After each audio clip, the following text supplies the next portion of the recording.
Café Croissance. J'ai une petite histoire, une petite analogie qui vient de l'Asie. Hein. C'est un vieux monsieur qui est convié à la maison pour donner un conseil au fils, enfin au père. Le père, il dit, moi j'ai un problème, mon fils fume. Et puis la vieille personne me dit, ok, moi je peux rien faire. Par contre, je reviens dans un mois. Puis dans un mois, le monsieur revient, puis il dit, voilà, ok, maintenant je suis prêt, je peux donner conseil à votre fils pour lui expliquer comment il peut arrêter de fumer. Et puis le père lui dit, mais comment vous avez fait? Ben écoutez, j'ai commencé à fumer. Puis j'ai arrêté. Puis maintenant, je sais comment faire. Donc maintenant, je peux lui expliquer comment faire. Non, mais attends voir, là, en fait, tu as déjà commencé la section inspiration, quoi. C'est parmi une des inspirations qu'on a. Je te laisse aussi la prochaine. J'adore. J'allais justement recommander à chacun de respirer un bon coup, comme on l'a fait lors des 5 précédents épisodes. Allez, on le fait maintenant.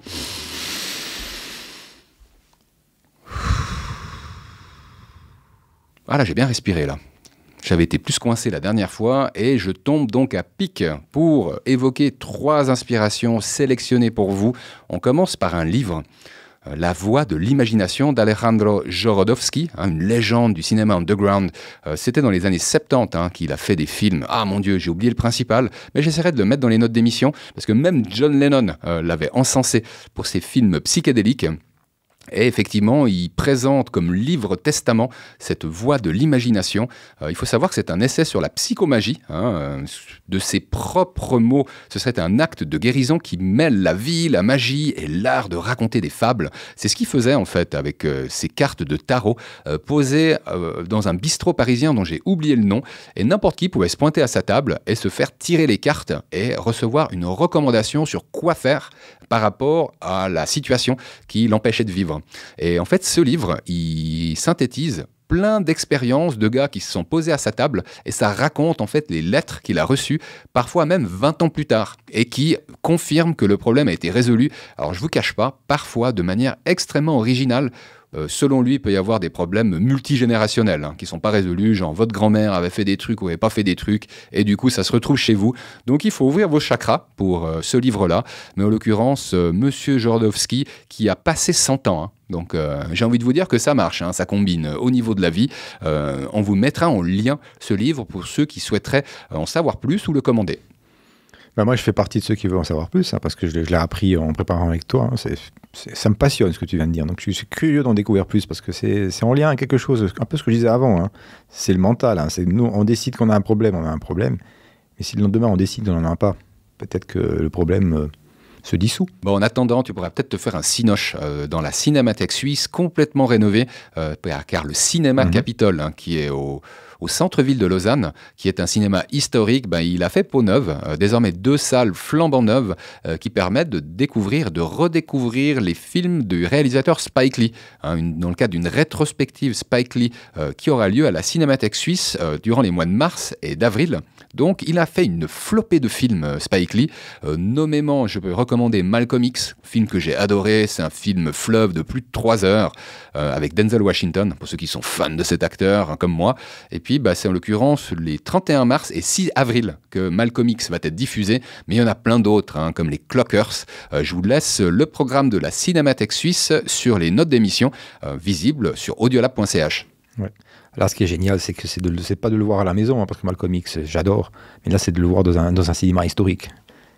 La sensation est complètement différente. Et il y a également des dessins animés pour toute la famille, notamment un film d'animation pour les enfants, un film d'animation russe qui a l'air sensationnel. Vous savez quoi? Peut-être que je vais également mettre celui-là parce que je sais que parmi nos auditeurs et auditrices, il y a évidemment des parents. Bon, je vais te laisser la citation, Tony, si tu veux bien.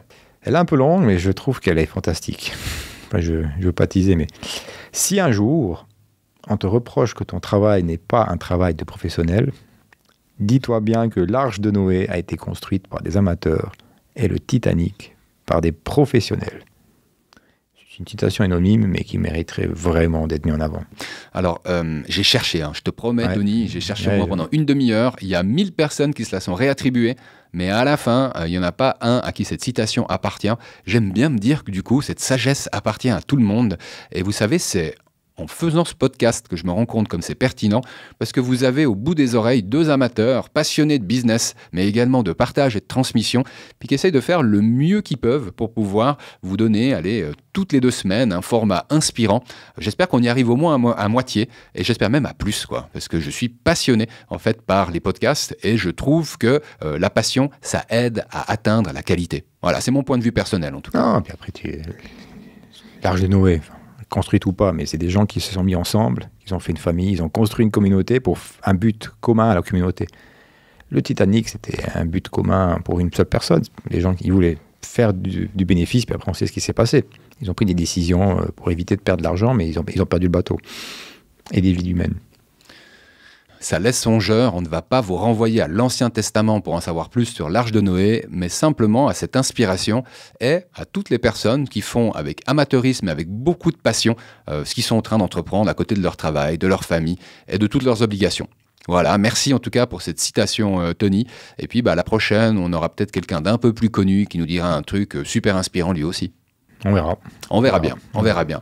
On va se retrouver alors dans 2 semaines, a priori. Maintenant, vous avez compris qu'on va alterner les extraits avec les nouveaux épisodes, simplement pour mieux vous faire patienter, puis que vous puissiez déjà profiter de quelques inspirations lorsqu'elles existent.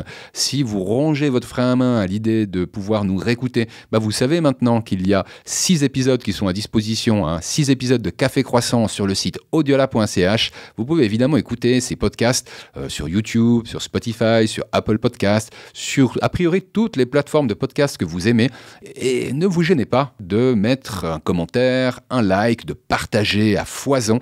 On a besoin d'une communauté qui soit vivante. Faites-vous entendre vous aussi. Des suggestions. Exactement, on est en train justement de réfléchir avec Tony au prochain thème d'épisode, donc vous tomberiez à pic avec quelques idées, n'hésitez pas à les formuler, nous c'est sûr qu'on vous répondra, et dans l'intervalle, prenez soin de vous. Bye bye. Ciao, ciao. Ciao tout le monde.